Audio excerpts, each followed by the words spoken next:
Howdy guys, it's Sunday night, it's the APAT show, of course it is. You're hearing some noise in the background, that normally means one thing and one thing only, Lee. We've got a guest calling in from an exotic place. Is that the case tonight? Yeah, I mean, we've pretty much been all around the world in the past few weeks with different people here and there, and we decided to go to the Mecca of UK poker, and yeah, we've hopefully we're going to have a link up to the guys up in Manchester. The players are just on a break currently on the final table of the APAT Manchester event, so Mr. Brady is up there at the moment, just busy getting some chip counts together. So hopefully he's going to be with us very, very shortly. Okay, we'll wait and see, Lee. Is there any particular event you want to trail at this point of the show? Well, it would be remiss of me to not to mention that you have 4 minutes and 15 seconds remaining if you want to register for tonight's APAT show Turbo Knockout. Started at 9 o'clock. Currently got 47 runners in it. So we need 3 more to hit the guarantee. You got 4 minutes if you want to get into that. But we're all there. And I can hear voices in my ear, Des. That can only mean one thing. I think he could be back and nearly ready to go.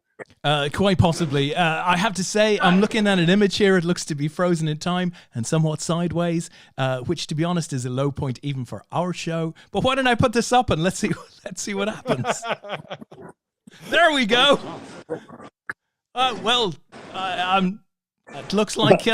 looks like a slightly laid back Paul Haycock. Would that be right? Listen, guys. That was a slightly laid back Paul Haycock, yeah. Oh, look, that's Tom Brady. I recognize his dulcet tones. Tom, what I'm going to ask you to do, right, is to step back out and come back in. Oh, there we go. We've got him. Okay. There we go. All right. We can work. Yeah, with first this. things first. Look, here we do have Mr. Haycock here, who's been with us for the weekend. How are we? Howdy, Paul. Lee, if you conduct the interview, I'm going to do some techie stuff in the background. Fantastic. Well, excellent. Tom, give us a rundown. Where are we now as far as the weekend goes? We're on the final table yet. So how many have we got left? What's the situation? Yeah. I'll just bring you over. Here's where we are at the minute. We got 5 left from the 27 that come back from day 2. Yeah, so we have here's Tom. Everyone's well known to him. Tom was one of our 3 qualifiers from the online day 1 last weekend. Yeah, Tom's currently sitting on 575,000 here in seat 1. Here we've got Horry in seat 4. Horry's in 245,000. In seat 6, we've got Jack Porrington, 565,000. Seat 8, we've got Michael Fletcher, 2.6 million. And in seat 9, we've got Anthony Mathias, 475,000. Wow, So that is a big chip leader there, Tom. Yeah. Yeah, they're in seat 8 there. You can see Michael, he's got 2.6 million. The others are on around about 500,000 or 250,000. So he's got a huge chip lead here with 178 in total, 17 from the online day 1, of which Tom was one of them. Alan Carmichael, who was also a qualifier, he cashed earlier on today as well. So we're down to the final 5 now. Yeah. And what are they playing for, Tom? Yeah, we're playing for just under 4 bags, as Des would say, Lee. 4 bags. Just under 4 bags up top. Love it. Lovely. Yeah. So we got just under 4 bags up top. Then second is just over 2.5 grand. But all 5 on the table are going to earn at least 4 figures here. Oh wow. Yeah. So that's nice. Yeah. So next to go will be 1,086. And how's the weekend been in general, Tom? How's the venue been? Excuse me, you've just come for a bit of action here, mate. If you can just see, we've got crack on. Ace King. And although there was the King on the flop. I don't think so. So that was between Jack and Tom here.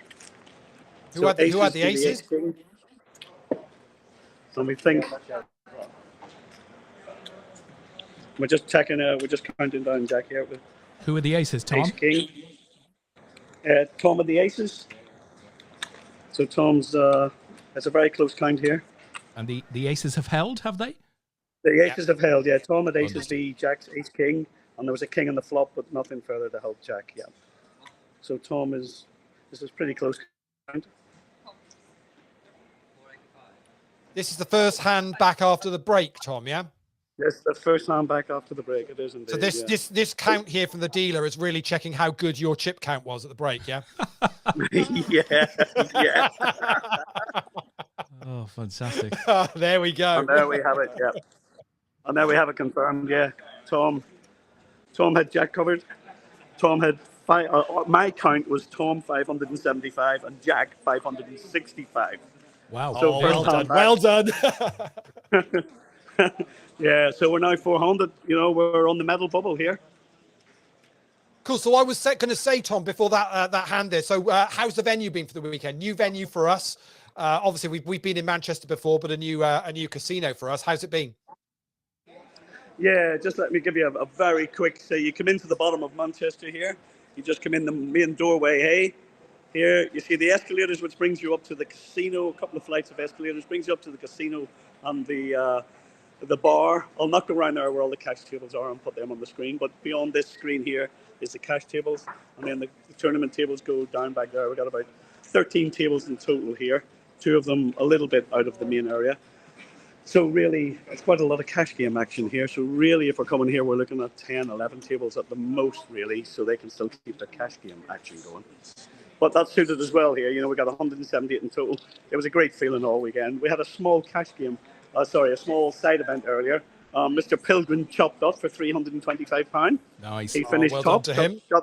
He got the land share, and second and third got 275 and 150. So, yeah, he took that down effectively, but they did a chop for the final 2.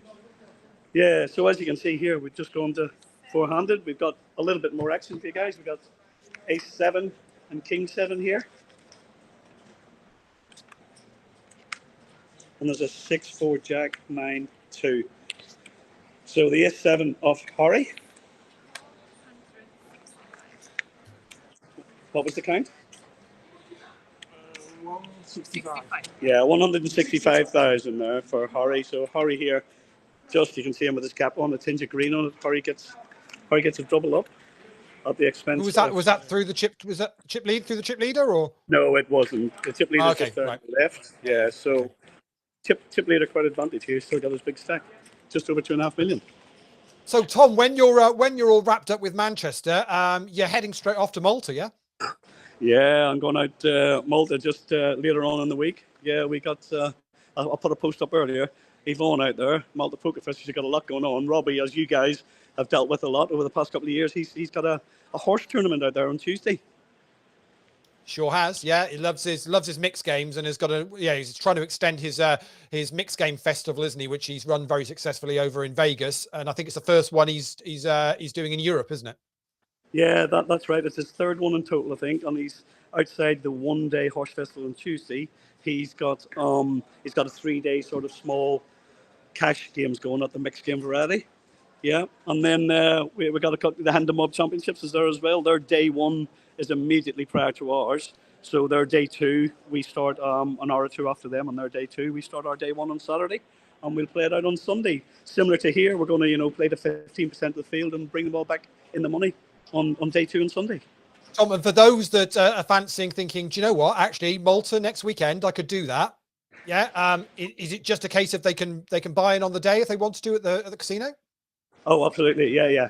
All they got to do is get a flight. There's loads of hotels. If anyone wants anything, just drop me a note. There is loads of hotels there. You just got to find a flight, and all the events are open for turn up on the day. Cash payment. All you need is, your passport. If you're traveling over there, that's all you need to join the casino and join the action. That's the way to do it. If you fancy a little bit of and I know everyone that's been to Malta this time of year always just rave. You still get a bit of sunshine. It's nice and warm. Poker's really good. We obviously know Yvonne puts on an incredibly great festival out there. So really, you can't really fault it, can you? No, it is quite good. I think the temperature slightly drops towards the end of this month, but it's still around about 20, 21 degrees. I think a couple of weeks ago it was like 26, 27, but it drops about 6 or 7 degrees throughout this month. Yeah. So we'll see you there, Leigh, yeah? Yeah, I wish. I keep threatening it. Seriously, the abuse I've got for not being in Manchester this weekend. I understand 1 or 2 drinks may have got consumed in the last couple of days. Is that a fair comment? I'll be absolutely honest with you, Leigh. I have no idea. Trust me on that. He's not getting away with that. But I did put up a post. I left here at just before 4 o'clock this morning. I thought, right, I got to be in for midday. I'm going. I decided I'm really hungry. I popped into McDonald's at 4 in the morning. There was 200 people queued up to get food. They had a barrier around the food stall, and there was 3 people within that barrier, keeping them separate from the crowd who were all vying for the blood. Where's my order? Mine's the one with the water. It was absolutely unbelievable. When Emma and Karen Mead and all them left at 6 in the morning, they popped in from McDonald's and said it was the same. Jesus. It was absolutely crazy. It was a cattle market at 4, 5, 6 in the morning in McDonald's. Unbelievable. Sounds perfect for the next WCOAP, Leigh. Let's do it. We'll just do the whole thing in McDonald's. Is that what the whole thing in McDonald's in the car park? What I was going to say when we arranged, we were going to get Tom. We got a bit more action. The ace 4. Go on, go for it. The ace 4 of Tom against King 10. Is it King on the flop? Oh. Yes.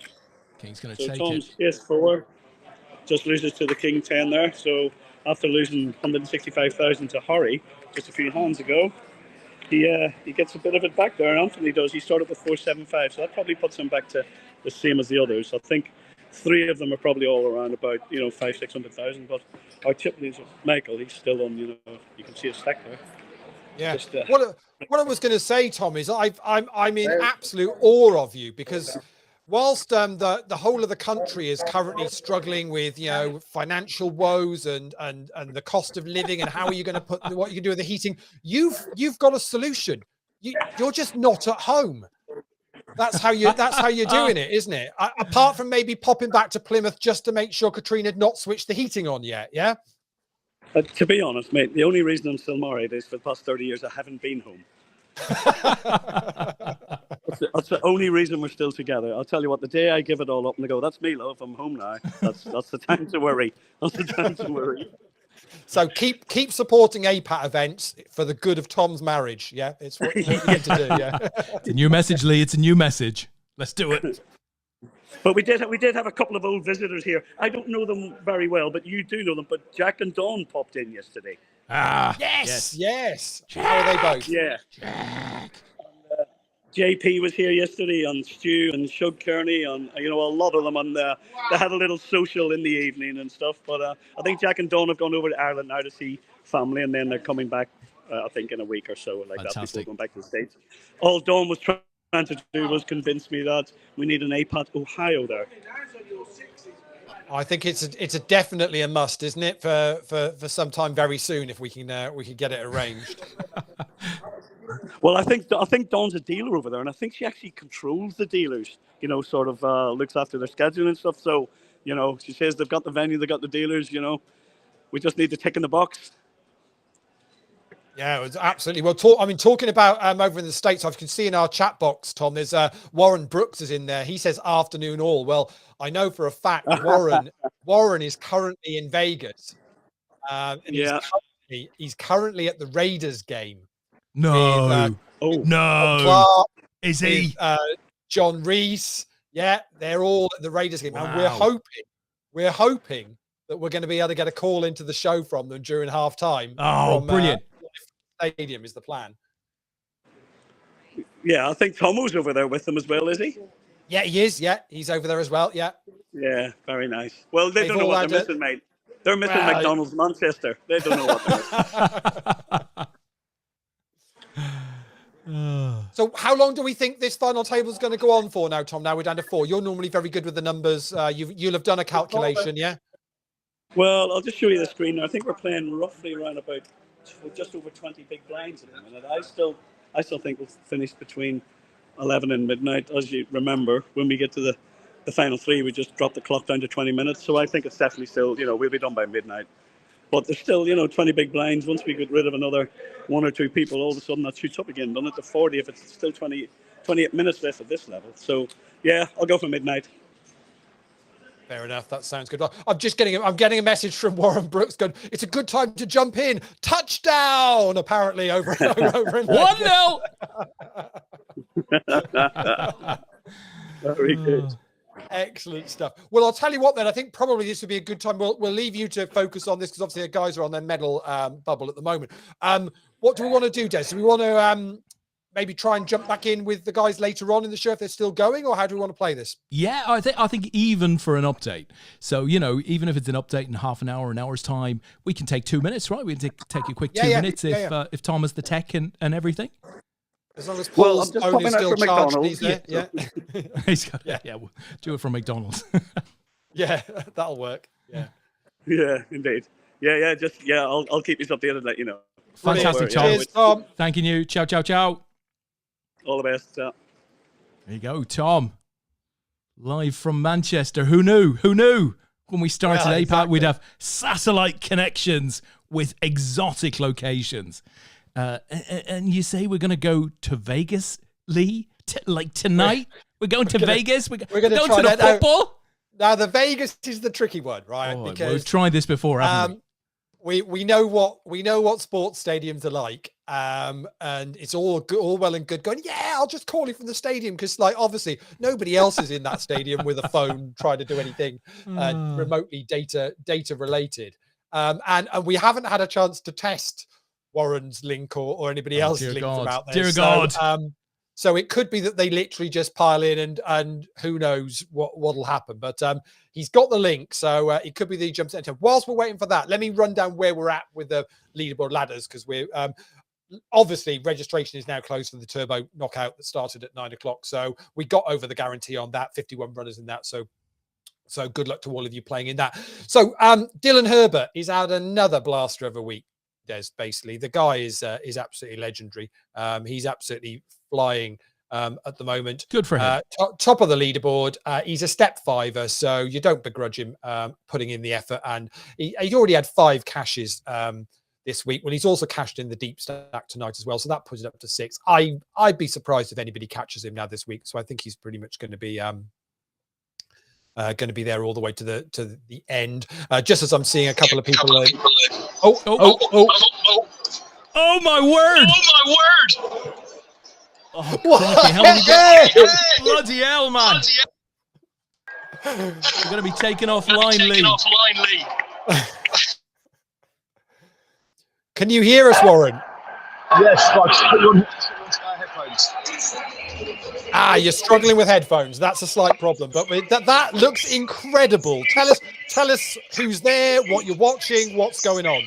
So 6 of us here, Tom Clark, myself, John, Tomo, Blair, and the chap called Carl, who's joined us for the trip. We just hit half time, Raiders got a touchdown for the end, so we're 10 all at the break. We were about 5 days into our trip. Am I going to get post shut down on Facebook? 1-0! Come on, you Reds! Oh, I feel like I'm there, Lee. I feel like I'm there. I mean, I've been in this stadium when it was empty. We did a tour during the summer, but this is mightily impressive when it's full. How many does it hold? Oh, it's the boys. We think about 80, 85. I'm not sure. Okay, and are you all just sat in front of your own private box? Oh, absolutely. Yeah. We've got champagne on and stuff and all sorts. I've got Tommy here as well. So hello, Tom. Tommy Clark. Wow. So yeah. So what's the game? Who's playing, Warren? And what's the score? Ladies versus the Houston Texans. Texans aren't. I don't really know how good they are, but not supposedly that good. Raiders are, I think, 1 for 5 for the season so far. Not doing very well at all. No. So this should be a game we would have been looking to win. 10 all at the break. We just got the touchdown at the end. Offense has been quite poor all game. And we've been giving up yards as well. So catching that touchdown at the end was obviously brought us back into play. So I think Leigh Des is going to be on doing the half-time show over there. So there she is there. Warren, I'm going to ask a really vulgar question, but what sort of price of tickets and how easy was it for you to get tickets for the game? Well, empty seats everywhere, so it's quite easy to get. About 150 to a ticket roughly. There's got a couple of days ago, Ticketmaster. Went to see the hockey on Thursday night. I think 152 as well. Golden Knights 152. Yeah. So yeah, can't really see it clearly, but currently Leigh Des is doing the half-time show. That is mightily impressive. So I don't know really who she is, but I guess.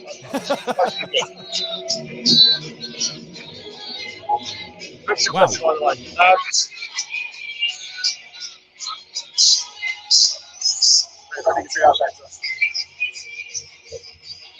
I'm going to assume that's on the pitch. Is it, Warren? No, so what you've got in this bit here, you've got like, can't zoom in that well, but you've got a little like stage there. Oh, okay. Yeah. Got it. So, yeah, the pitch is clear. Otherwise, been a cracking trip so far. We've not played much poker, but had a couple of good cashes. Last night we had the 1 o'clock game at the area. All 3 of us almost final table, but unfortunately not too deep. We went out 9, 8, and 7, so that was a bit disappointing. Can you guys hear me okay? Because all I can hear is... Yeah, it's very, very hard. So I think we're probably going to cut away Warren. But look, that's an absolutely brilliant insight into, just watching an NFL game in Vegas. Looks absolutely amazing. It's an impressive, it's a spectacle, yeah. Absolutely impressive. When are you guys back? We fly home Thursday. Okay. So, hopefully, depending on how long the next 4 days goes, we might see something Malta. Yeah, well, listen, maybe we'll get one of the group on next week to talk us through the week. That would be awesome to hear all of the stories. Lovely. All right, guys, we'll have a great night, and good luck to Tom Bacon as well. Fantastic. Thank you a lot, Warren. Cheers, have a great Warren. rest of the trip. Ciao. See you later, guys. Take care. Bye. Bloody hell, Lee. Vegas, there was football, there was dancing and music. I promised you. Did I not say, Des? I said to you during the week. I said I think we're going to go live to NFL on Sunday night, and I don't think you believe me, but genuinely, it was a thing. I think we've ticked off one of the milestones of the show there. I have to say, yeah, that's quite impressive. And he did have a data connection, so that's all right. So let me quickly go back to where we are for the week. With as I say, I mentioned it. Dylan is way ahead. He's already cashing the deep stack, so that's looking pretty good for him. So the deep stack ended with 48 runners in that. Graham Love beat Michael Jeliak heads up, and our favorite Brazilian player, Vinicius Fortuna, finished third in that one. Tom Banks fourth, and Dylan was fifth. So that one's done and dusted. In the No Limit Hold'em main event, well, we're down to heads up at the moment, and it's Renoir Vankatsen from Belgium, who is currently the chip leader in that, beating Anders. Is it Henrik? I think it is Henriksson from Sweden. So they're heads up in that at the moment. That got 49 runners in the end, paid top 8, just over $500 up top for that one tonight. Nice. So good luck to those playing in that. The PLO, well, that got 25 runners tonight. Top 5 pay. We're down to 3. Joe Gaynard and Neville Harrington are both still in that those final 3. So good luck to both of those guys. We'll keep an eye on that one. And as I mentioned, there's the APAT Show Turbo Knockout, 51 runners in the end. We're paying top 9. We're down to 15 at the moment. One Stephen Forty was chip leader for a long time in that one. He's still going. He's 5th in chips at the moment.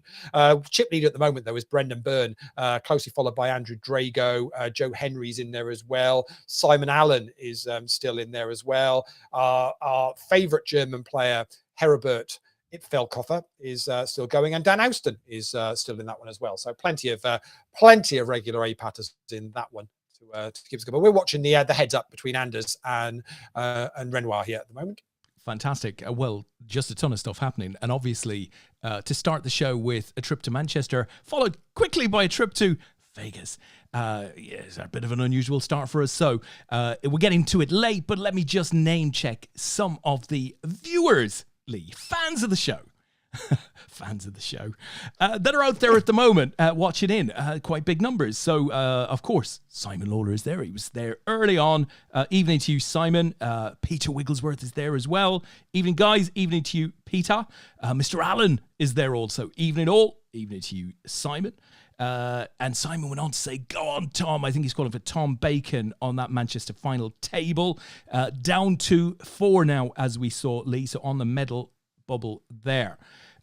Triplin came in. We did see this comment during the Manchester section of the stream. He also calling for one Mr. Bacon. Simon Lawler, good luck, Mr. Bacon. Warren Brooks, as we know, was watching the show from the Raiders game. I mean, why was he watching the show from the Raiders game, Leigh? There's got to be some sort of help that we can get Warren for that. It's okay. It'll be fine. It's not normal, Leigh. It's not normal. I mean, I was a bit worried about the game, to be honest. So because I saw the scoreline. So in the first quarter, there was like 3 points. I think there was one penalty. Someone kicked a penalty. Might have been Vegas, and then but then luckily the opposition scored a try, and they converted that try. Did they get 2 points? So they got 7 points on the board. So yeah, and I think there's now been a couple more touchdowns since then. So they've got a bit of a game now, but it was looking a little bit ropey to early on. I thought, they're not going to get much of a game here, but it was all good. Wow. Are you allowed to handle the ball in this game, Leigh? Are you allowed to handle it? No. It goes to VAR. VAR. I'll have a look. Is that like a video American referee? Yeah. That'll be a large portly gentleman with a pint of full fat. No, I shouldn't. Yeah, I shouldn't go there. I'm only joking. I'm only joking. They throw a lot of flags on the pitch as well to keep the pitch covered when it gets cold. I like that innovation where you put the performer in the stand. I'm not sure that would work at the Den. So the thing with that particular state, so that is I think it is the most expensive stadium in the world. It's certainly in the top 2 or 3 from build costs. So we did a tour of it in the summer, and it is mightily impressive, to say the least. So where the guys were there, to the left of where they were, is the Raiders torch.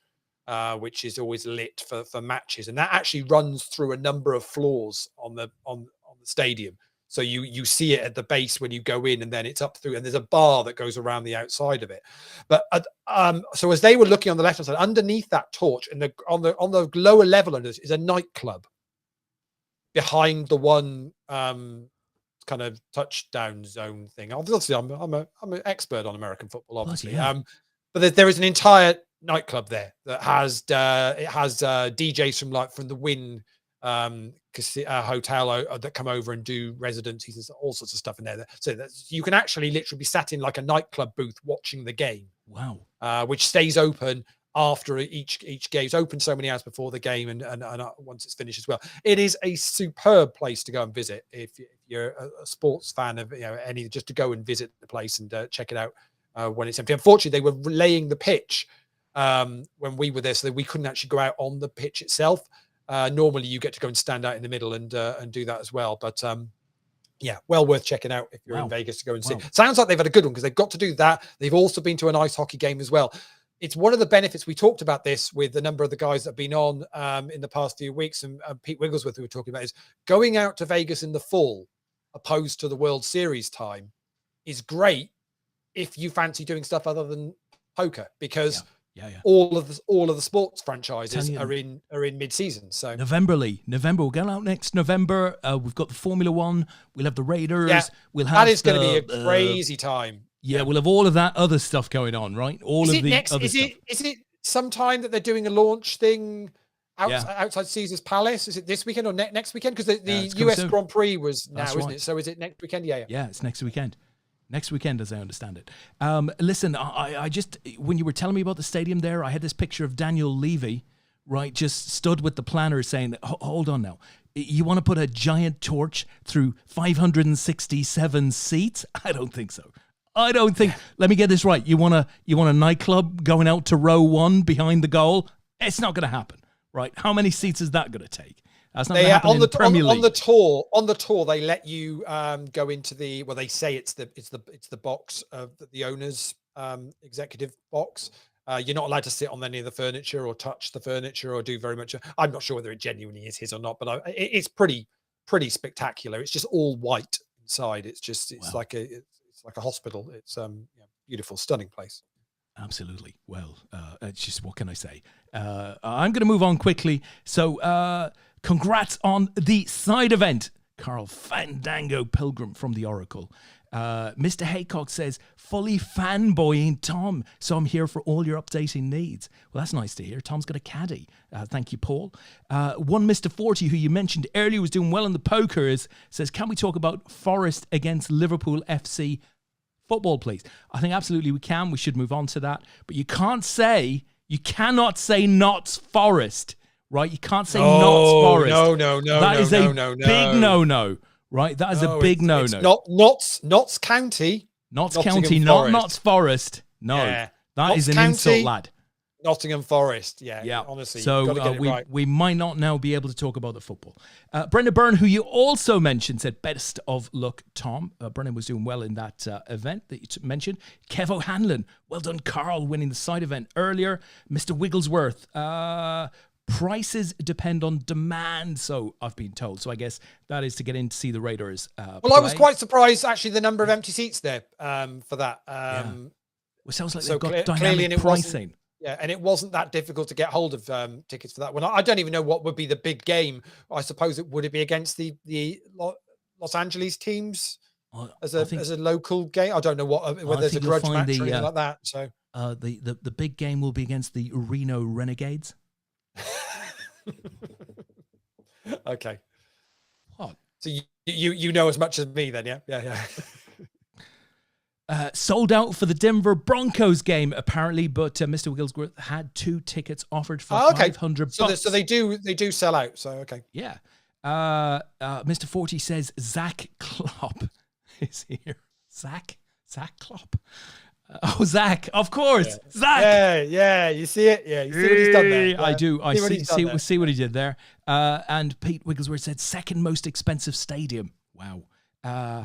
So that moves that obviously, you see, that's the trouble, is that now obviously because they have the same sort of mind as I do, which is I've gone away and so wikied if that's the second one, then we're now going to have to go and find out which is the most expensive stadium currently at the moment. So Simon and talks about World Cup does stadium.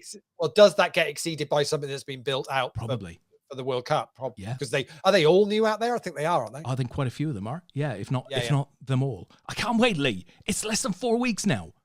Isn't I it weird? cannot wait. Isn't it just the strangest thing? It's bizarre, but I know it'll be good though. I mean, the football might be average, but just having a World Cup. I'll tell you what sort of weirdly brought it home to me yesterday was watching the Chelsea United game, and Varane had the most. I don't know whether you saw the game, Des, or not. No, I was in the nightclub. I mean, I was there, but I was in the nightclub. I was in Roman's nightclub. Yeah, fair enough. Okay, so it's far away from the stadium. He's not going to dedicate 600 seats to a nightclub. Hell no. Varane had the most strangest of falls and was laying prone on the floor for a while, and eventually went over to him, and he was clearly pretty distraught.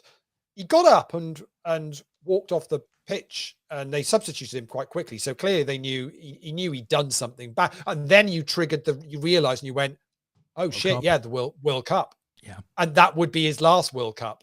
Yeah. So he obviously realized he's an experienced player, quite clearly realized, and it was properly distraught, had his shirt up over his face, was really, didn't want anyone to see it. He was really, really distraught. To which obviously the Chelsea fans just threw him the most ridiculous amount of abuse all the way. He had to walk literally 2 sides of the pitch to get back to the dugout because he went off the pitch the other side.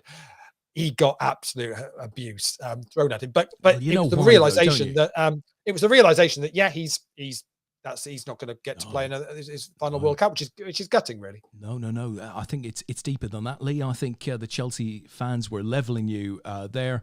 I think they were saying, you've got injured. Now Maguire's going to play for the next couple of weeks. That means he's going to be in England's defence for the kick-off the World Cup. We're going to lose, right? That's what the Chelsea fans were doing. Right. I don't think Maguire will necessarily, because Lindelof came off on the bench, and I don't think Maguire's necessarily fit enough to be doing much of anything at the moment. So let's see. I mean, England, of course, they have no more warm-up games. It is. Who are they playing first? Is it Iran or Iraq? Iran. Haven't they got to announce some 55-person squad or something? Well, they've announced them to FIFA, but they haven't told the players. Okay. So they're not saying anything, and when they have to announce the, 26, I think it might be, I think that's when they'll do it publicly. Oh, so you or I might have made it then. We might be in. To be honest, Lee, you might have made it. I think my best days are behind me. I mean, it's desperate when they're actually considering a Welshman and an Irishman for the England team, isn't it? What can I say? I mean, to be honest, they've got an Irishman in the centre of midfield, Declan Rice, an Irishman. They've got another Irishman on the left wing, Jack Grealish. Half of your team have played for Ireland for many years. How good would your team be? Don't say it. Talking of, have you seen Tom? So Tom's posted a video in our Facebook chat, which I don't dare try and play on the basis that we're live. And shall we do it, Lee? Shall we do it? I'll do it, Lee. I can upload it from here. I'm pretty sure I can. I don't know where the sound is going to come out from, but whether you can access it or not, I'm not quite sure. Lee, if I go for that, we go off air. We've been here before. We've seen this. Yeah, we know what happened. To be honest, I'm amazed we went it. Well, luckily Warren called us during the half-time interval in the football. I'm sure if there'd actually been live football going on, we would have been in all sorts of bother, I reckon. Absolutely. So we'll just keep, but say we are still watching this heads up. Anders versus Renaud, and it's 2-1 lead for Anders at the moment. So I'm only halfway through the comments, Lee. I haven't even finished the comments yet. Oh, are you still going with that? I was just simply chatting, so you carry on then. Yeah, let me just get through them. Simon says, we'll need deep pockets for that. So I'm pretty sure he's talking about the visit to Vegas. As we laid it out, I think he's absolutely right. That would be a deep pocket adventure. One Mr. Frank Bailey, evening guys from Galway, the party city and live music capital of Ireland. Well, he's only 50 miles out. 50 miles out. You want to go 50 miles north of Galway, Frank. Then, my friend, you are in the party city and live music capital of Ireland. That is Westport. Paul Haycock says, Tom takes... Well, I thought it was dump, but it's not. It's dent. because why would you update in something like the former? Tom takes a dent. What does that mean? Well, less than tick big blinds now. He's just lost chips. He's and just if you look doubled at up the a short stack, but if anyone can recover. So, yeah, unfortunately, that is bad news. Simon says, got my WSC, my World Cup. World Soccer Cup? It can't be World Soccer Cup. Wall chart yesterday beginning to feel real. WSC. Oh, please tell me it's World Soccer Cup. It can't be World Soccer Cup. It can't be. That's great. No. Yeah. And Steve Forty says, what time are the World Cup games showing in the UK? So I think there's like there's certainly a 4 o'clock type kickoff. There's a 7 o'clock kickoff. I think those are the two later ones. I think there might be an earlier one as well. But I think the majority are at like 4 and 7 from memory. Yeah, so, I suppose it'll be all out on the work front for England, At Wales, I mean, are you excited, Lee? Can Wales put up a decent showing? You're in England's group, of course, so certainly there's three points to be had there straight away. Beat Iran and you're through. To be honest, if you look at that group I mean, yeah, of course you can. There's no reason why you can't get to the knockout stages, and then anything can happen. And the reality of it is we've got a few decent players, and we've proven in the previous Euros that we can go on a bit of a run. But as I've said before on this show many a time, I genuinely I thought I'd get to see Wales in a major championship in my lifetime, and we've now, we're now done that multiple times. It's extraordinary. Super exciting, and it could be that this is the last time we do it for a while. Our qualifying draws aren't great, and it's the sort of thing where you can all of a sudden go on a slope down. Probably this is Bale last one. So we'll see what happens. But going to enjoy it. Do you still have Hal Canu Pontefract up front? Of course, obviously, yeah. He made a great impression in the Euros. Didn't he score a goal? He scored a goal against somebody. We've actually got quite a few youngsters that are looking like they might be able to do something and playing well and regularly in the Premier League at the moment. So I'm quite happy with where we're at, and we'll see what happens. No pressure, unfortunately. Absolutely no pressure on Wales. So Simon disappointingly says when Saturday comes. Right, we should have known that, Lee. We should have known that. It's not the World Soccer Cup. It is, in fact, when Saturday comes, their wall chart. But it's still a wall chart. That's pretty impressive. Does that mean it's not too late? We could still get some World Soccer chart up printed up, and we can sell them. I think we should check if that domain name is free, Lee. Get on that really quickly. We missed the trick there, yeah. The Oracle says the earliest game is 10 a.m. The latest is 8 p.m. I think it'll be fine, Lee. We'll work out the timings. I'm trying to think when the last ones were, where they were. Would have been the Japan World Cup where they were that sort of early in the morning? 2002. Times, yeah. To be honest, the Irish team were getting in at that hour of every morning. We were getting in. I genuinely remember taking a television into my office at the time where I was working, and all set up so I could watch the football. 2002, Lee. It must have been one of those big 4x3 jobbies, was it? Did it have a huge arse on it, the size of something very huge? It was like a box. Before we had things like tablets and stuff. Kids haven't got any idea. They haven't got a clue. Not a clue. Not a clue. I have still got one of the original iPods. Have you? First generation. I've just kept it. I don't think it even charges up now. Good state. I just is it in good nick? Yeah, decent nick. But to think that at that time that had it allowed you to have however many hundred or thousand tracks on there, and that was the thing. It was a hard disk in there. Now that was the thing. Now when you think now you've got that many on your watch. That's right. I remember back then you keyed in a song and the thing moved in your hand. It moved in your hand. There was like magnetic. It was all sorts of dials and stuff going on there. It had a couple of built-in games. It had Snake, so you could, and it also had some sort of it had a like a song title game or something where it gave you some options and you picked which one was it, or lyrics or something like that on it as well. Yeah, it's ridiculous. Lee, talking of Snake, right, we've got some bad news coming in. Tom is Buster and fourth for 1440, flop of 10-8X. We get it in with King 10. We're looking good there. Get called by 7-8. 8 on the turn. Our opponent tripped up. We go out in fourth. Great effort, though, from 178 to pull off fourth for a very decent payday, but unfortunately for Tom Bacon, just one short of the medals. Very disappointing. Yeah, that is unlucky for Tom. Obviously, regular on the show as well. Just to remind that Tom played the online day one last Sunday. One of 3 players that built a stack in that, and he had a huge stack at one point when we were watching it last week. So yeah, pretty much could rock up to Manchester today, already in the money, and then turns that min cash into a 4th place finish and just over 1,400 quid. That's feels like a pretty good Sunday to me. Yeah. That's not bad. That is not bad at all. Simon Allen says, the worst rail ever. Oh, dear. It's probably us just muttering on about football and the World Soccer Cup, which, to be honest, I mean, it's the World Soccer Cup, Lee. It's coming to ITV and BBC. So we're going to have the usual old pundits on, I guess. Keano and Graham Souness.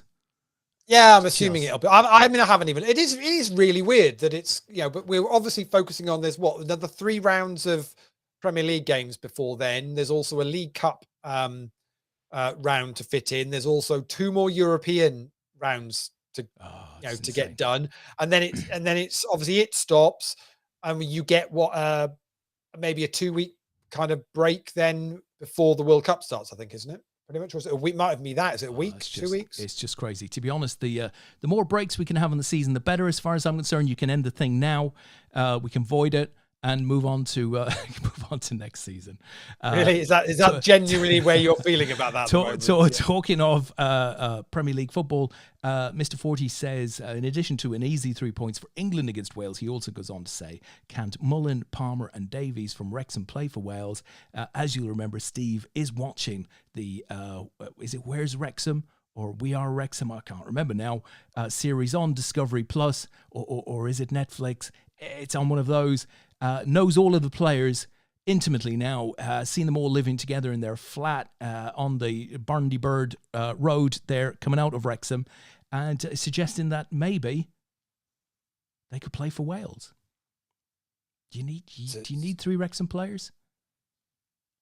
Probably not. To be you're in the World Cup. You're in the World Cup. You're above conference players now. Yeah, we're. I think we're fine. We'll see what how it all pans out. But yeah, I'm pretty. It's an interesting fact for you. Talk while Steve's on and we're talking United a little bit. So 11 games into the season, Des, right? Yeah. United are currently sat, I think we're 5th now or something like that, 6th. I think after Newcastle's win today. It's not great, right? Is it?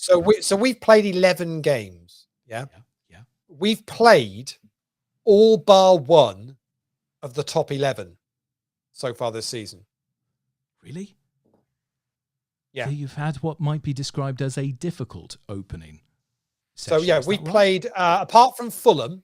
Yeah. We've played every other team in the top 11. The only 2 teams we've played that are effectively in the bottom 9 are Leicester and Southampton. But other than that's been our opening 11 games where we've played everybody at the top, which is it's just a weird thing because to be honest, we could just as easily stumble against those at the bottom of the league. Because actually, I was going to say you're lulling yourself into a false sense of security there because the best teams in the league, everybody knows, are below the bottom 11, are below the top 10. Below the top 10, Lee. That's where the big teams are, right? Yeah, it's your Nottingham Forests, your Fulhams, your Bristol Cities. It's all of those teams, Lee. Those are the ones to watch out for. That sounds about right. Yeah, I reckon. But just an interesting fact. I thought it was really just a strange one the way that had played out. That would be the case. That's not to say that we won't slip up. I think we've actually got Fulham in one of our 3 remaining games before the World Cup. I think if I remember rightly, I think it might be the last one. And they on their day can do some proper damage. It's a weird set of fixtures today. So I mean, talk as a Liverpool fan on Stevie G's exit from Villa, Des. Not surprising in my view, but how did you take it? I mean, I'm not personally involved. I wasn't disappointed or anything. Just warranted based on results. I mean, he's had all of the backing that you can ask for.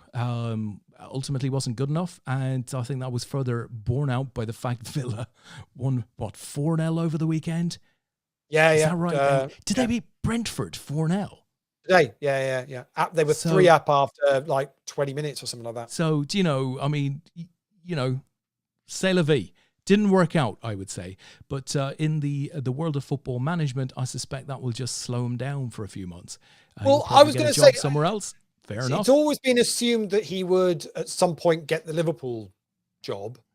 What does he need to do from now until that point for Liverpool fans to go, yeah, he's who we want running our club moving forward? Where does he need to go to prove himself, or does he not need to prove himself? I mean, what's your take? Can't see him ever getting the Liverpool job, if I'm honest. Really?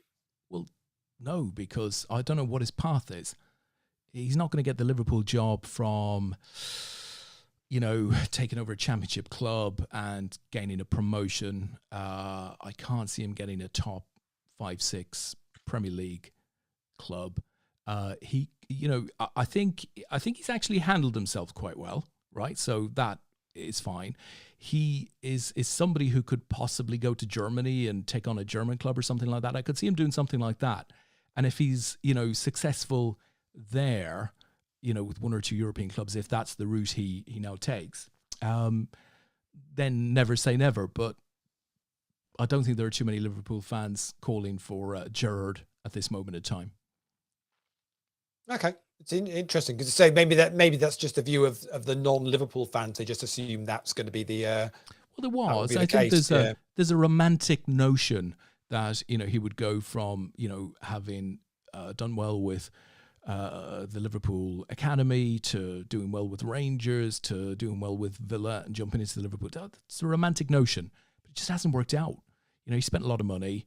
And ironically, it would appear that he's got the players there. He just either hasn't A, been able to motivate them, or B, been able to tactically get the most out of them. So it's one of those two things, and you can't get the Liverpool job unless you tick all of the boxes with those two things out of thought. Now, that said, it's only been 12 or 13 years since somebody appointed Roy Hodgson to manage the Liverpool team. So, strange things have happened. And if Liverpool go down, when I say go down, if they become a mid-table club again, as we were for periods of the last decade or 15 years, we've had periods where we've been sort of a mid-table club, then, maybe things change.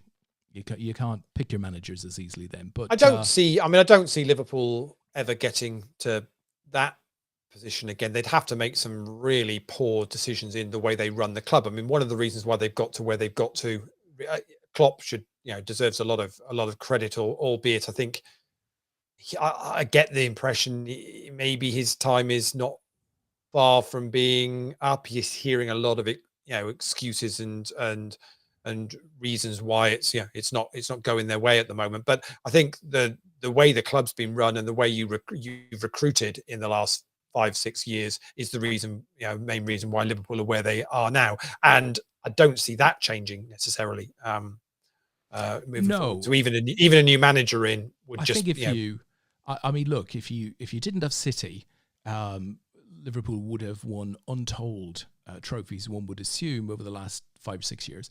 But City do exist, and therefore we haven't, albeit we've done pretty well. But even against that City team, which is an insanely strong team, we've been within a point here, a point there of multiple leagues.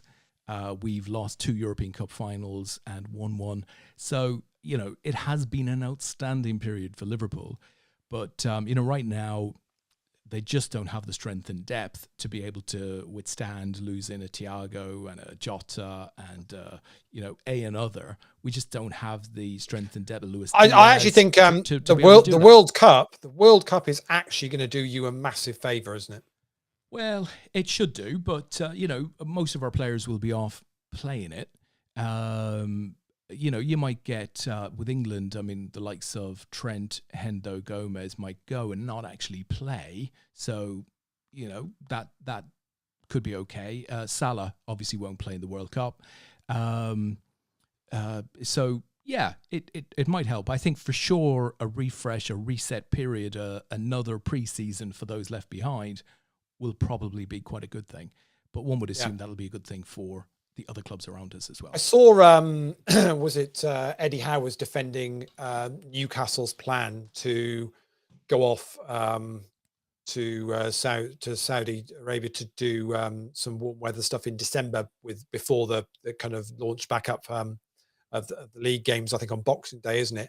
And having to, I don't quite know why he has to justify that. It's a footballing decision more than anything. But he was saying effectively we've made the decision to treat this as another preseason, and we go again. And it's the second half of the year, and aren't they having a cracking first half of the season? And I'm really enjoying seeing Newcastle in the top four. Of Sean's sister and her husband are big Newcastle fans, and the WhatsApp from her an hour, 2 hours ago saying, "Oh, look, we're up in the fourth. What's going on with Liverpool?" and stuff like that. Absolutely loving it. Great to see Newcastle in the top four. I mean, they've got a mad set of fans, and that's always good for the game. So happy to see them up there. And I think, in fairness to Eddie Howe, they haven't spent billions and billions just yet. They're strengthening clearly. He's doing a fine job. But one would assume that they'll strengthen further in January. They'll strengthen probably further again in summer. So they will continue to grow, and that will make it harder for, the other non-super rich clubs to, get those big results. I think it's a weird thing. It's just it feels like an inevitability. Once they had the takeover, I think most other fans just went, well, they're going to be competing for top four, whether it be in a year's time most probably thought it'd be a couple of years. I think probably they're ahead of the curve on where they thought they were going to be this like year. And Eddie Howe's when he was at Bournemouth, and he was at Bournemouth for a reasonable length of time, and people were saying, well, surely he deserves a chance at a bigger job, and it never really happened. Everyone thought, well, is it? And then obviously he left Bournemouth and wasn't in a rush to pick up another job. And then this one's come along, and he's had the perfect opportunity to prove how well he can organize, motivate a group of players, because they're not absolute world-class players at Newcastle, but he's got them playing in a really, really good way. And I thought against Tottenham this afternoon, they were comfortably the better side. How did the game finish? 2-1 to Newcastle. Yeah. They went 2-0 up. They were 2-0 up at half time, and Spurs pretty much got booed off the pitch at half time. It was it was good.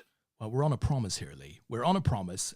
Steve says on the 4th of November, Hereford against Portsmouth is taking place, the FA Cup first round on BBC Two. He says, watch it. I will be in the TV. Well, the TVs are very thin these days, Steve. They're very, very thin. It's not like those big TVs back when, the Japanese World Cup was taking place, right? They're bloody thin now. I will be in the TV. I will wave an APAT sign. Well, I like the sound of that. Personally, I would wave a sign saying, Portsmouth number 9, can I have your shirt? Because that seems to be the thing these days. Didn't do that when I was a lad going to support Liverpool for the first. You've got a slap across the face for that one. Hannah, my daughter, is a Villa fan. Now, we know about this, right? We know about this. But for her 18th birthday, we're taking her to see the Wrexham game. She's hoping Ryan will be at the game. Right, Steve. I hope he's there. I really do. Absolutely, really, Steve. I'll sort you out some extra APAT tickets if I see on the television you holding a sign that says Des Duffy, can I have your shirt? Right. So if you get a sign with Des Duffy, can I have your shirt? And I see that on television. Right, I'll sort you out some additional tickets. Fantastic. And not only that, but if I see that on the TV, I will in fact send you my shirt. I've got a couple of them here. Let me just show you. Hold on a minute.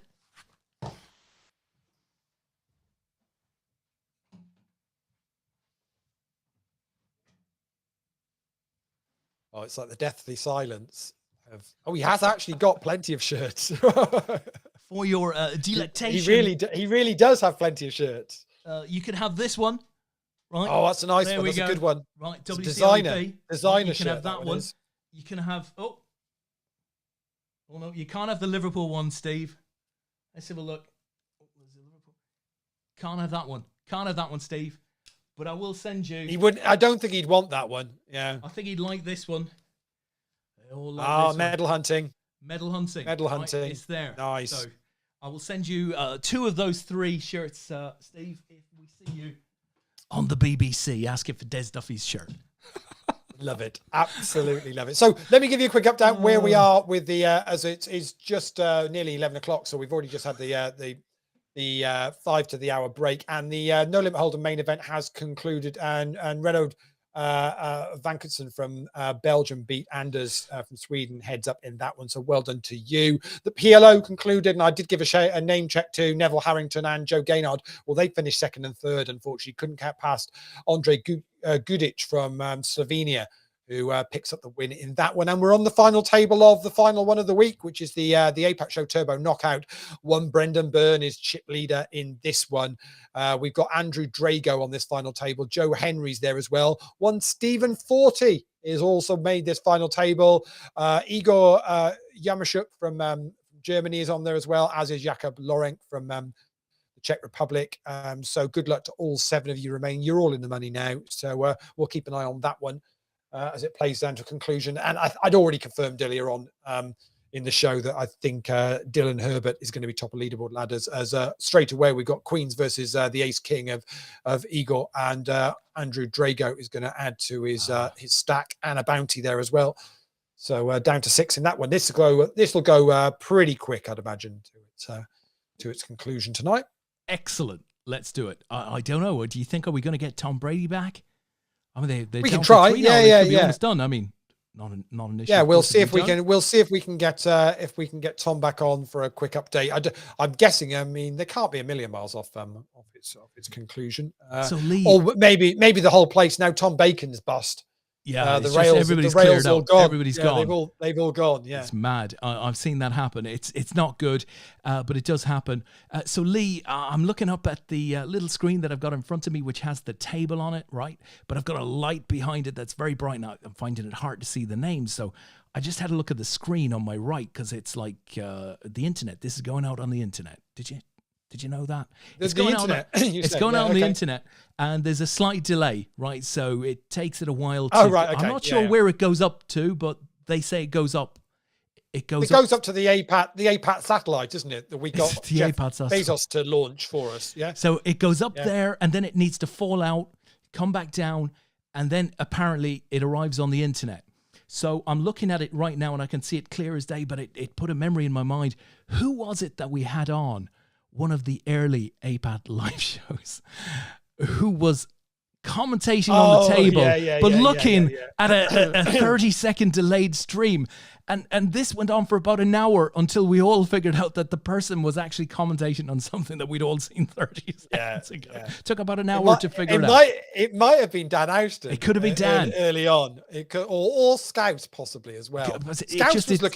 Scouse was looking very dapper up in Manchester. I don't know whether you saw the photo. Did he win? Did he win, Leigh? Did he win the case? Yeah. I did quite like Simon Brooks' comment of that's fantastic. Yeah, is it going to appeal? Yeah, it's very very good indeed. It's unfair. So Scouse has been doing like he's doing videos like us, Leigh, but they're slightly higher viewership. As a Liverpool fan, he is appearing on some BT Sports segments supporting Liverpool, and I saw the first one, which was fabulous. I think the second one he would have shot yesterday for the Liverpool versus Nottingham Forest game. That wasn't the reason why he was dressed like that, was it? No? Probably not, because that would have been yesterday. But I'm telling you now, it won't have been as good. And there might be segments of it that they're not going to be able to use. Oh, okay. That I'm pretty sure of. I would imagine some fruity language was to be had in the Liverpool Supporters Club when Forest actually went and won that game. I'm impressed that Simon Lawler... What What was your take on that? Because so Klopp came out afterwards, I thought a little bit derogatory towards Forest in some of the sound bites of his interviews. I think was it one of them was he said something along the lines of the game was decided by 8 set pieces. They scored from 1 and we didn't from all of ours. And I thought, well, that's not quite how the game played out. But what was your take on it? Yeah. Look, I knew from 15 minutes in that it didn't look like it was going to be a good one. It just didn't look like it was going to be a good one. We lacked Thiago desperately in midfield. There was no creativity. Forest sat back. We pushed everyone forward. It was a bit of playground football, really, charge, and then suddenly you lose the ball and Forest were up the other end taking a shot at your goal, and then it's charge and you lose the ball and Forest are up the, it's like, Jesus Christ, really? So I thought we were disappointing. I think maybe from a motivational point of view, it might be hard for Klopp to come out and actually say that, but I thought we were poor. I think I saw Forest play earlier on in the season and I thought they were bloody good. I thought they were a decent team. When I saw them yesterday, I thought they were for sure the worst team that we've played this season so far, but I can't argue with the result. They executed their game plan. We were far short of executing ours. So, a season of wild inconsistency continues. You beat Man City the previous Saturday and you lose to... And again, it's Salah just doesn't seem on it.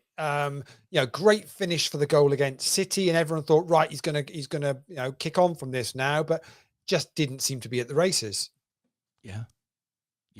It's just, we can't, and this has been a problem for quite some time. We can't beat what you call the old low block, where a team has 7 or 8 players back and 2 tight lines.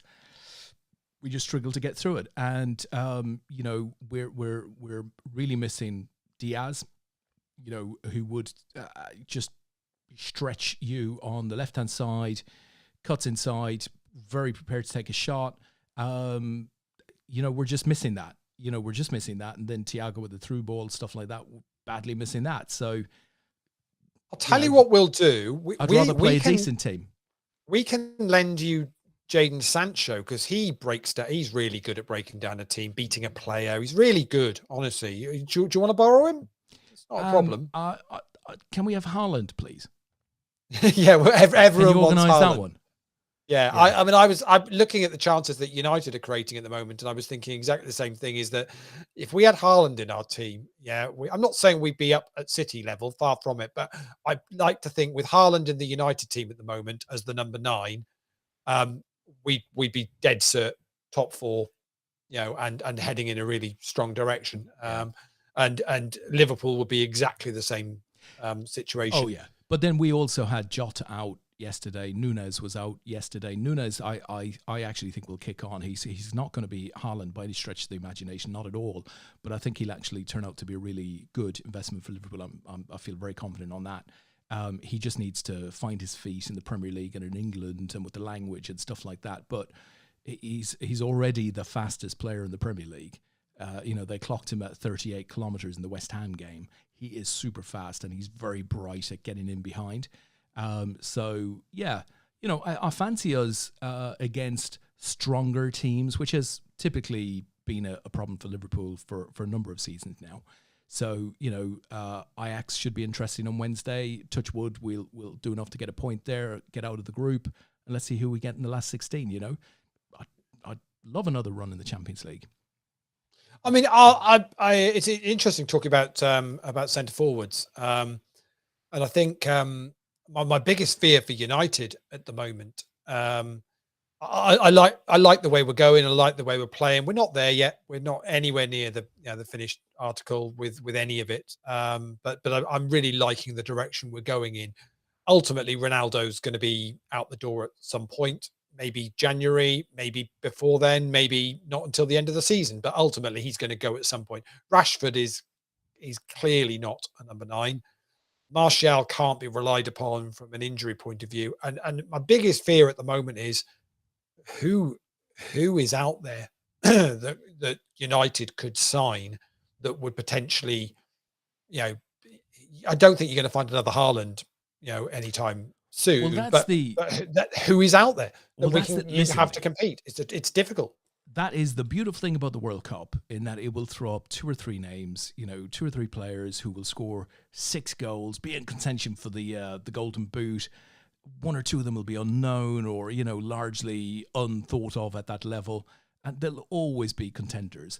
The other thing, of course, that Mbappe is going to presumably come on the market at some point in the not too distant future. I mean, he'll go to a club with money. He could go to United. I mean, they are one of the few teams. I doubt it very much.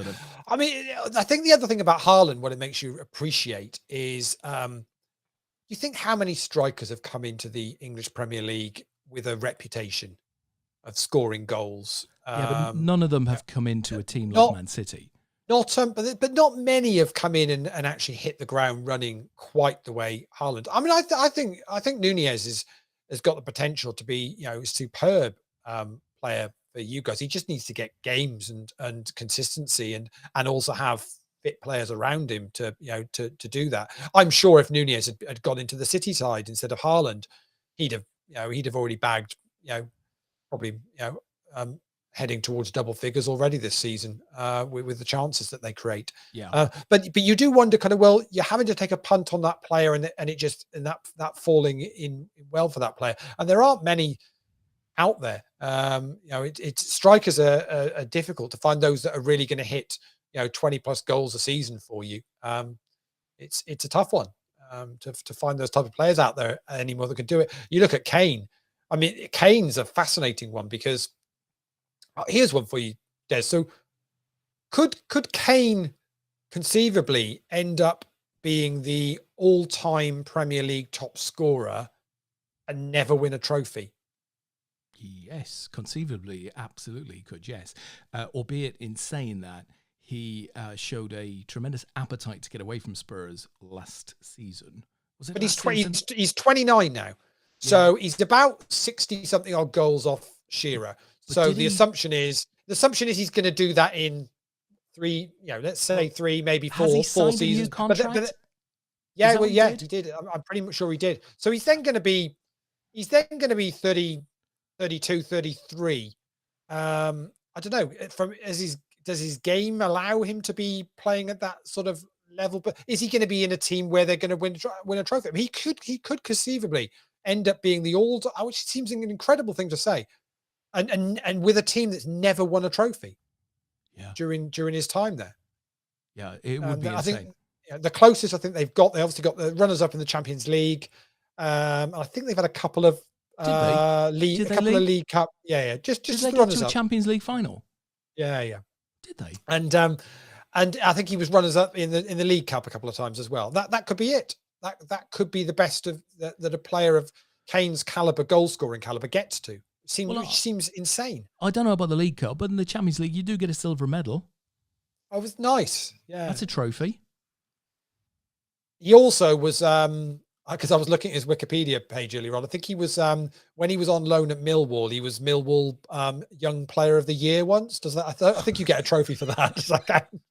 It's a stone. You get a stone. Yeah. That's what you do. You get a stone taken from the Cop end of the old den. Yeah, that's enough. You just should be happy with that or whatever. But yeah, I mean, whether he does move on somewhere else, I mean, it would be that would be an interesting one for United. But again, it's not a long-term thing. But if you could sign him now in the next 12 months and you get another 3-4 years out of him, that's an option. But Levy's not going to let him go on the cheap, is he? It's going to be he's going to want top money for him. And would you pay top money for a 29-year-old now, 100 million plus? Probably not. Well, you see, the point is, you've made this point yourself, is that there's a dearth of talent at that level.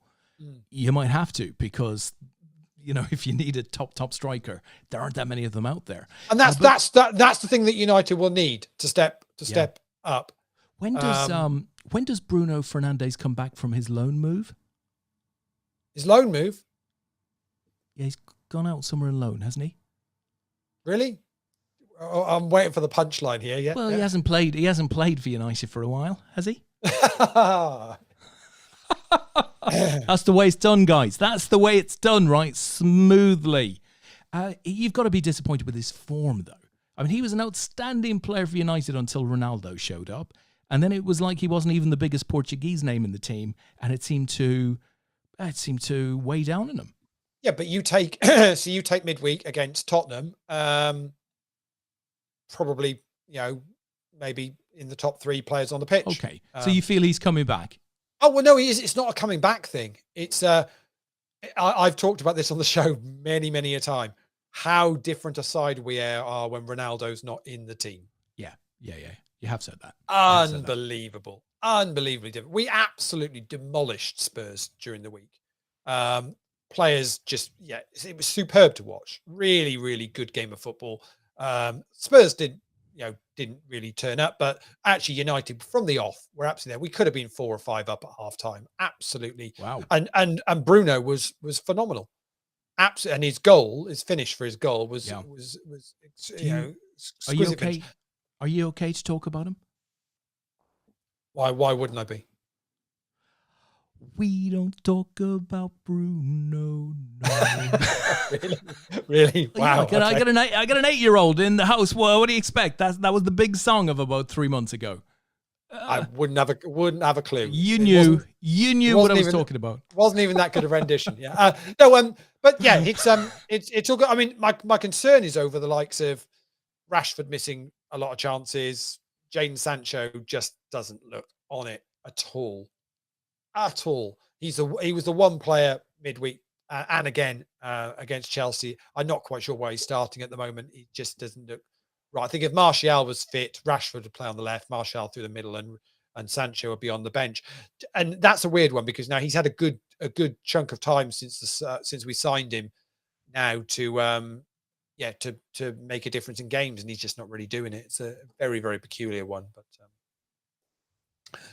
we will see what happens. But it is going to be it's going to be interesting times, and obviously with this World Cup coming up, that's going to, as you say, it might just bring a couple of names to the forefront that nobody had thought of, and that could make it happen. And a lot of it comes down to a confidence thing. I mean, Haaland is just oozing confidence. I mean, his first goal on Saturday just brushes the defender aside as if he's not there, and it's just phenomenal to watch. The one thing I will say about Haaland, Lee, and City fans won't want to hear this, but he does tend to get injured, and he does tend to be out for a series of weeks.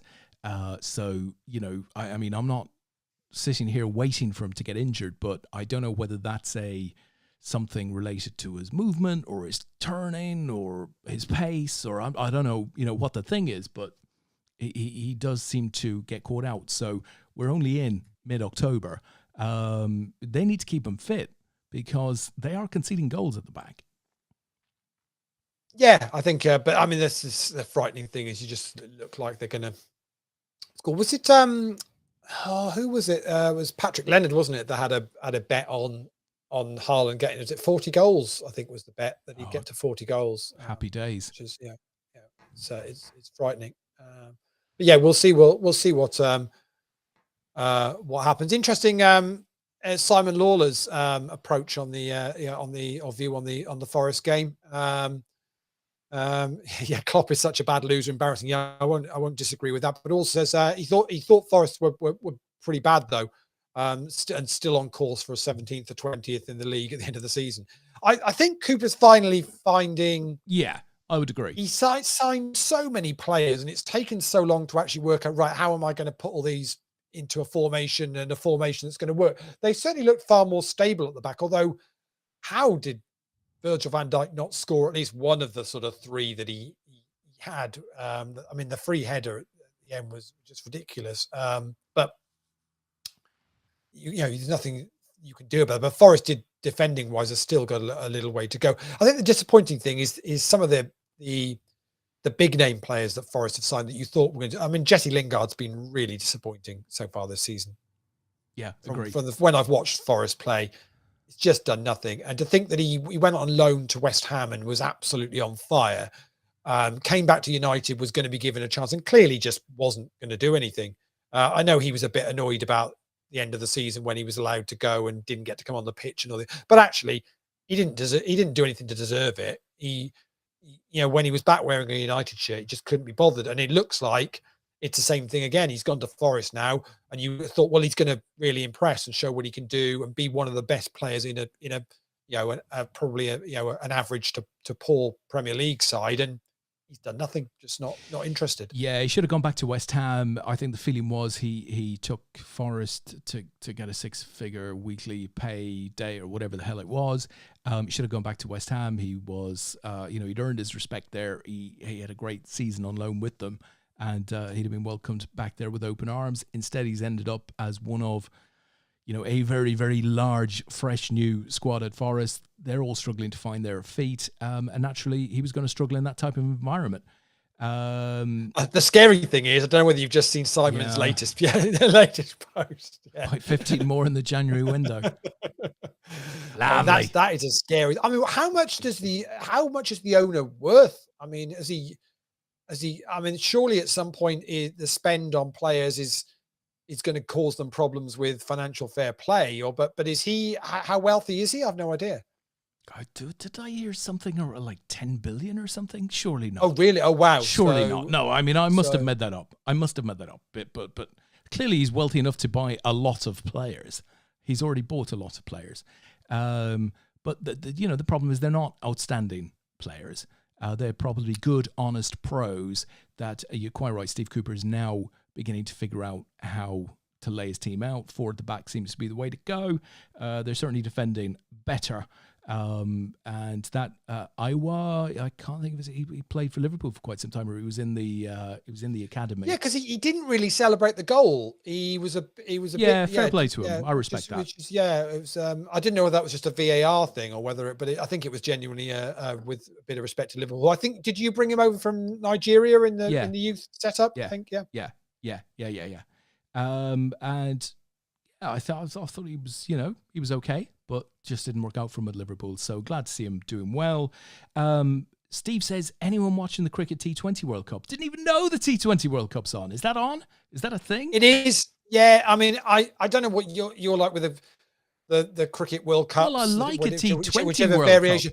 Cup. But I tend to find that the early games are a little bit of a kind of a walkover. You very rarely do you get. I don't think so. I don't think so. Probably why it isn't on my horizon. Yeah, but it's one of those where you very rarely get much of an upset or anything in the early stage. It's very similar to a rugby. Yeah, when you get World to the Cup. knockouts, is when it. But even the knockouts in the rugby, to be honest, it's normally the quarterfinals on. You might get a bit of a game. Anything before that is normally very ceremonial in its in the way it plays out. But well, we got to keep an eye out for that later on. Then, where's it been played, Lee? Do you know? Your guess is as good as mine. Ireland are in it. Sorry, Ireland knocked the West Indies out. If I'm looking, well, I don't know. I've just literally brought up tables now, but it's a weird thing. We beat Scotland as well. Apparently, we're the best team in the world by the sound of it. I'm not quite sure how there's 2 tables of 4 and then 2 tables of 6. I'm not quite sure how that works. But it's been played in Oz, mate. Unless that's the previous World Cup, maybe that could be the that could be the. Well, I remember. It did say in the last one. It does say you got beaten by Sri Lanka today by 9 wickets. Holy shit! What, did we not show up? Did we have a problem with the bus? Yeah, quite possibly. So there are some decent games. Australia played New Zealand yesterday. New Zealand won that by 89 runs. You beat West Indies by 9. What? By 9 wickets? Great game. Let's talk about the Cricket World Cup. What? Well, their bus didn't work, Lee. Didn't you hear? The West Indies got to 146 for 5 in their 20 overs. You got to 150 for 1 after 17.3 overs. Wow. We must have had a Guinness. That must have been the morning that we arrived in Australia for the tournament. Did they allow you to bowl downhill all the time or something? Or we got the overnight plane. We just went straight to the ground. We sent out Mick, and he basically just hit the ball a lot. That's what it sounds like happened there. I can't quite. I'm looking at the tables on the BBC website, and it doesn't kind of make a huge amount of sense because there's like 6 tables, I say, and 2 have got 4 teams in, and 2 have got 6 teams in it. And Ireland are in 2 tables, so I don't quite know how that. Oh, we're in 2 tables? Oh, maybe that was a qualifying thing. Yeah, now they're in the Super 12, so maybe we got through into the Super 12. Is that it? So that makes sense then. So you were in a group with Zimbabwe, Scotland, and the West Indies, and West Indies ended at bottom of that group. Wow. And I'm guessing the top 2, yes. So the top 2 then got through to the final 6. So you're now in a group with New Zealand, Sri Lanka, England, Afghanistan, and Australia. Bloody hell. And who's so in far the other group? Like Romania and the Czech Republic and India, Bangladesh, Netherlands, South Africa, Zimbabwe, and Pakistan. But they've only literally just started, so they've only played 1 game so far. Well, that worked well, didn't it? Yeah. So that's where it's at the moment. So so that's all happening. So there was obviously 2 groups of 4, top 2 made it through to the final 12 things. So yeah. Wow. Leigh, when we did this whole stream last week, quietly moving on from cricket, of which neither of us knows a great deal clearly, we were talking about Bond, and I did watch that program that you recommended, the 70 years of the music. Is it 70 years of Bond music? I watched the program. 60 years of music. Yeah, 60, the documentary. Yeah. Fabulous. Absolutely it's good, amazing. Isn't it? I thought it was really, really good. Yeah, the Hans Zimmer stuff. Where it's just like the guy's just something else, isn't he? He's just on another planet. He looks an awful lot like an actor who I can't for this this moment of time put a name on, but I think he's an actor.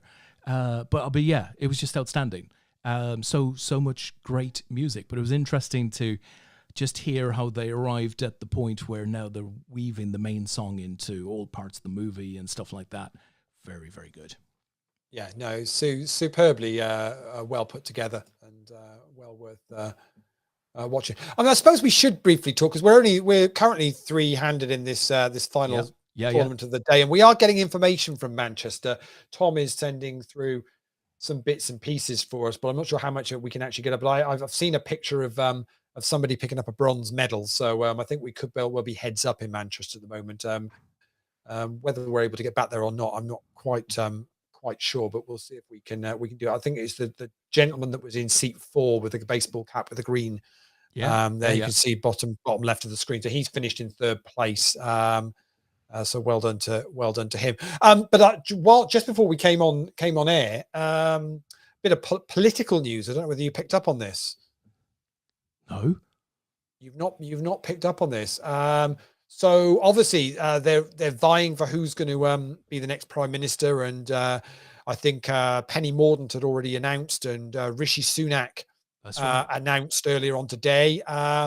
Boris Johnson, all his supporters were saying he's going to get the 100. He'll be there. He'll be in on it. He's pulled out. Boris Johnson's pulled out of the race, which means I guess that pretty much now leaves it that Rishi is going to be. Well, I suppose Penny Mordaunt could get 100 and it could go to a vote, but I guess the Conservative MPs probably ideally don't want it to go to a membership vote. They'd rather just have done with it. So that could be all done and dusted. Wow. Well, I mean, you got to give Rishi credit for not standing up over the last week or so and saying, well, I told you so. I told you so. Which I think he probably did during the leaders' election. He certainly did. Crazy tax cuts ain't gonna fool anyone for long. I think we need to get back to some stability and PDQ because it's costing everyone money.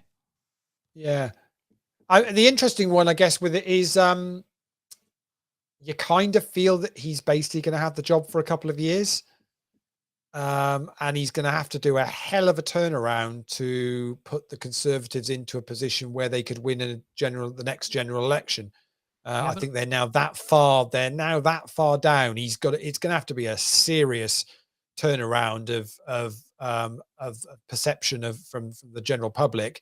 So it could be that he's committed here to 2 years as PM, and that'll be it. Well, there's 2 things, right? One, Rishi has nothing to lose. right? He's not short of a bob. He doesn't need to go on the speech-making circuit. He doesn't need a big job after PM, right? So he has nothing to lose. But number two, I mean, my take on the guy, just based on watching him speak and stuff like that, is that he's probably one of the sharpest operators in the Conservative Party.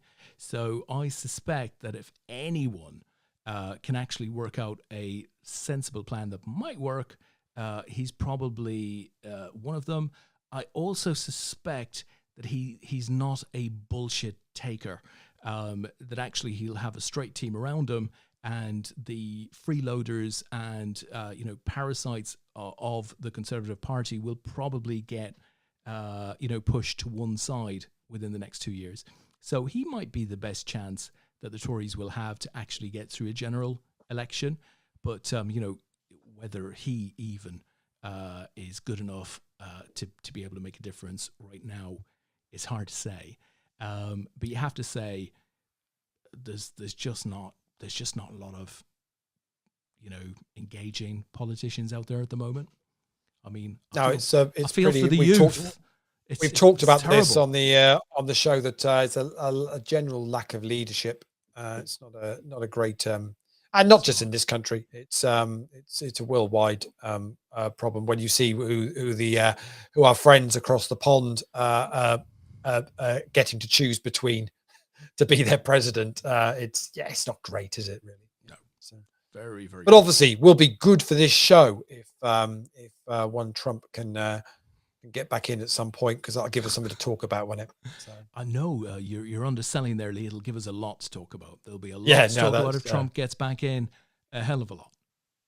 So Joseph Henry has just knocked out Cedric Haas there, which means we are now heads up. Brendan Byrne has the slight chip lead, about 1.4 million to Joseph's million. So we'll see how this now plays out. Well, I tell you what, we haven't talked at all about the poker tonight, Lee. Why don't we look at this one heads up? Let's see where we get to here. Brendan, of course, friend of the show, long-time friend of the show. We'd quite like to see him take this one down, I suppose. Yeah, well, he's just won a big pot already, so he's now got a 4-1 chip lead. Blinds are at 12,500, 25,000. So Joseph's got his 450,000 in the middle. I think that's pretty much going to be the way he's going to be playing this now. Yeah. Do we know Joe Henry Lee? I recognise the name. He's played quite a few APAT events online, but I don't know much more than that. Well, Simon Lawler is calling for Brendan. Good luck, Brendan. Steve 40 says, I'm not working tomorrow. I'm getting up at 5 a.m. to go carp fishing. Wow. Nice indeed. Fishing is so big in the UK. It would surprise. Isn't it the largest? If you class it as a sport, it's the largest participation sport, isn't it? I think. Yeah. It's, although it must be getting cold this time of the year. I mean, it's gone really cold down here tonight. I'm not sure whether I'd be wanting to get up at 5 a.m. and doing it. We had a proper thunderstorm. We had it. Did you have it over with you? I don't know whether we sent it down to you or you sent it up to me. No, we sent it to you. Yeah, rain, we sent it up. It was brutal. I have never seen it rain so hard as it did this afternoon. And I was sat out in our conservatory with the two dogs, and the lightning we were right in the middle of it. The thunder and lightning was incredible. Very, very frighteningly. Yeah. Hey. Leo. I did send a message to Jen. She was at a board meeting. I said it's thunderbolts and lightning here. It's very, very frightening. Well, you and I, we have different support networks around us. I sent a message to Sean. What did I say? I said, huge thunder and lightning here. Sky's gone, right? Which is like, that's like you sending up a distress signal when you say sky's gone. She responded back by saying, sweet blue skies here.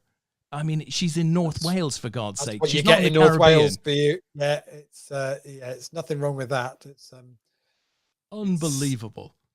But that's what that's the way it's going to be. I think say that I've never seen a storm like that this time of year. It just was absolutely bizarre. And, Simon is saying The only time we didn't have rain was Saturday until about 5 hours after football. That is when the Scousers stopped crying. It was glorious sunshine in Nottingham on Saturday. It was what I would say about that game. It did bring, for those of a certain age, Nottingham Forest at home to Liverpool in the Premier League does bring back that kind of early Premier League feel about it. There was a really nice feel to that game taking place, and because it was one of the first, say they were both in the Premier League first seasons, weren't they? Back in the early 90s, and it was certainly had a nice feel. What is going on with Forest shirt sponsor or lack of? Does nobody want to? Because Des, we could do that, couldn't we? Could we not put the APAT show on the front of a Forest shirt? How much will they want for that? Would we, if we were paying by word, we could just put APAT, maybe get it for a third of the price. Well, what if we throw Simon Lawler a few online tickets?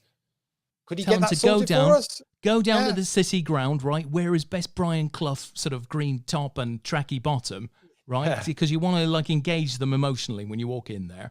And you'll say, young man, £15 front of shirt. And see what happens. Nothing to lose. 5 million. Well, he's put 5M, so that's either 5 million or 5 minutes. Small. I'll do it in 5. Give me 5 minutes. Shirt. Small 5 shirt, minutes. Maybe. 5 minutes. And I'll get it sorted. Get it sorted. Yeah, that sounds about right. Yeah, but what is it? Is it genuinely what are they holding out for? Because they're already 11 games, so they're a quarter of the way through their season. They turned down 5 million. Down 5 million. Wow. How much are they hoping for then? More than 5 million. Well, I don't know what I'm trying to think. What Liverpool's is the top one at the moment. What's Liverpool's shirt deal? Oh, I can't remember. Is it 10? No, it's more than 10. It's more than 10. You're on a multi-year deal, aren't you? It's more than 10 and less than 100. I think United's is about 20 million a season. I want to say something like that over a like a 10-year deal or something like that. 10 originally. Oh wow. Okay. So. Wow. Who did they turn down? Simon, do you know who they turned down for 5 million? It does seem a bit of a strange thing. You wouldn't just take the money because surely I'm assuming a club that, not saying Forest will definitely go down, but if you're at risk of relegation, I'm assuming the drop off from shirt deal for a Premier League side to a Championship side is quite. Hang on, we'll get Natalie on the phone and ask her. Yeah. Honestly, I don't know what they had against OnlyFans. It's just taking the money. Just taking the money. It's because Simon wanted his OnlyFans URL on there. Yeah, and they said no, we're not doing that. So. Used to be Boxed the Boiler people. Fantastic. Boxed the Boiler people. They'll come round. I wouldn't have even known what Boxed. Never heard do. of it. Never heard of So them. okay, so here's one for you then. We were I had Warren Brooks on the show earlier on, live from Vegas, watching the Raiders play with some of the guys over there. So do you know the name of the stadium over in Vegas? It's the Allegiant, Allegiant. Okay. So they are that. They've got naming rights to that stadium. Yeah. So what do they do? Insurance. Nope. Are they like a privacy app for your computer? Nope. I don't know. What do Allegiant do? Does anybody know what? I had to look it up because Paul and I, when we did the tour, we were like, well, we went down the same route you did. Des. They must be financial or something like that. Do they do beans? LA Giant. No, they don't do beans. Jolly Green Giant. No. So that was a stretch. They definitely don't do beans. As Brendan has taken down the win in the last poker of the night. Good lad. So Brendan, congratulations. Very well done to him. I was saying without Google on that. I'll put you out your misery as we're kind of nearly at a conclusion. They're an airline. Hey. They're a low-cost holiday kind of airline in the States. They're like the Ryanair of Nevada, are they? Yeah, and based out of Vegas. How much are they spending on that? Well, exactly. Makes no sense, does it? I was an impressive looking pitch, but it's not going to take a 747, isn't it? It's just going to cut up terribly. Wow. Extraordinary. I had to look it up because we same as you just went, it's going to be financial or something like that. Got to be. Brendan Byrne is happy and good for Brendan, right? There's another lad who has a lot of success in the week with APAT on an ongoing basis. Simon says without Google. Now, I don't know if he was reading my mind, because when you were talking about Legend, I was thinking apparently Daniel Levy is in discussions with Google to take over the naming rights of the top. Well, they haven't sold theirs yet, have they? No, they haven't. So no. Typical Daniel Levy, he's not going to lose 600 seats to a nightclub in rows 5 to 19 at that stadium, but also he's not going to do a deal with a naming sponsor that isn't a big one.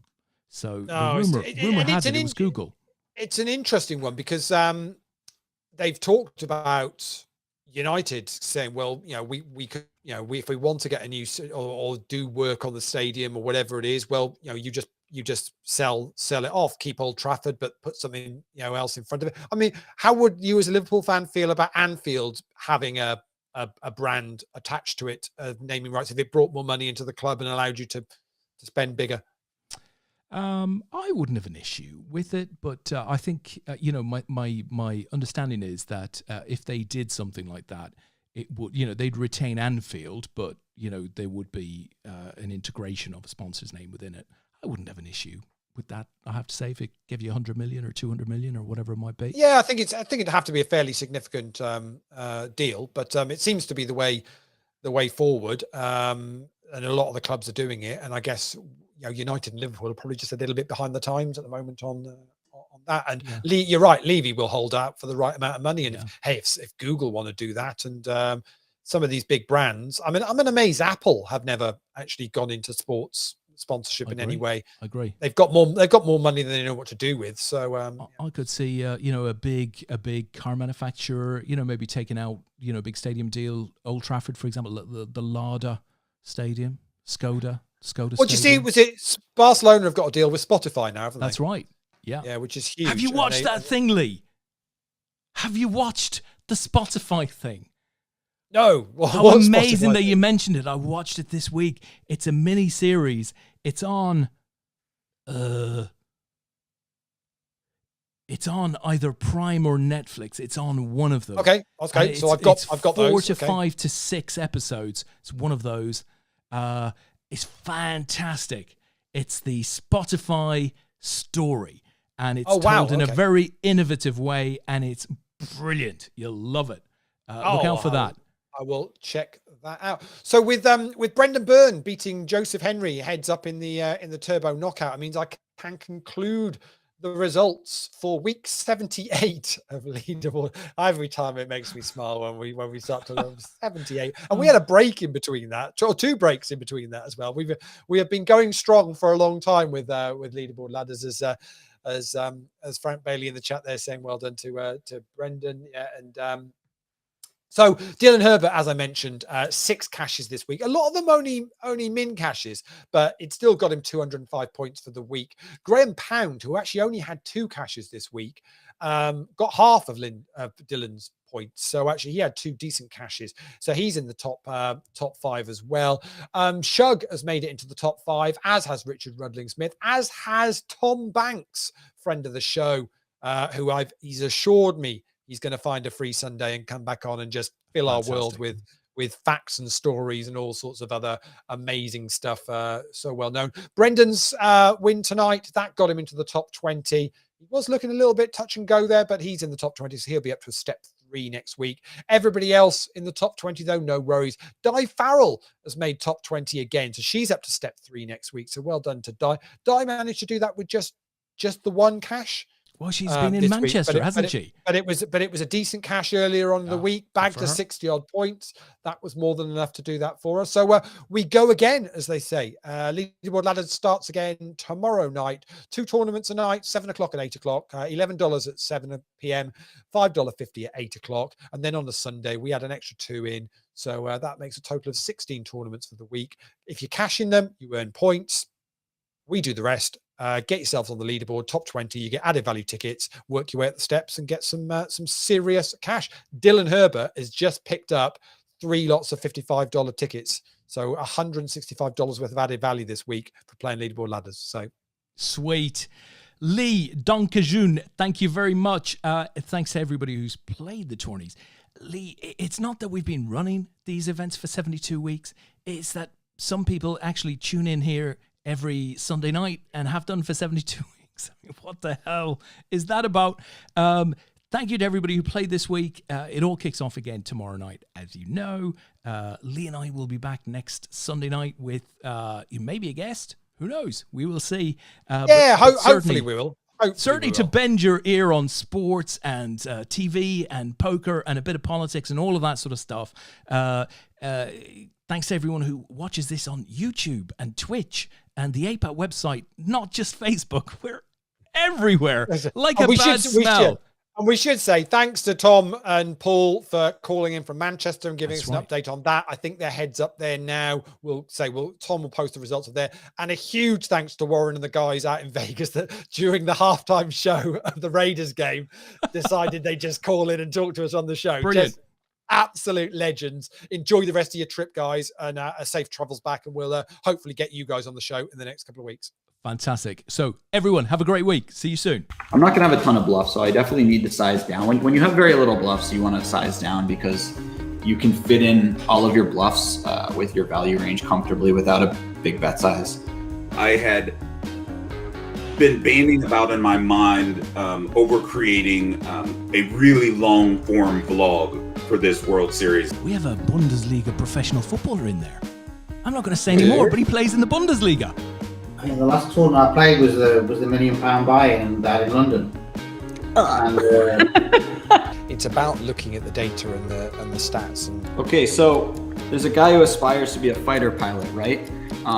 But he has this one issue. His thumb is stuck pointing straight up. Influencers are doing the exact same with the exception of exactly the vloggers. And look at what they've managed to accomplish.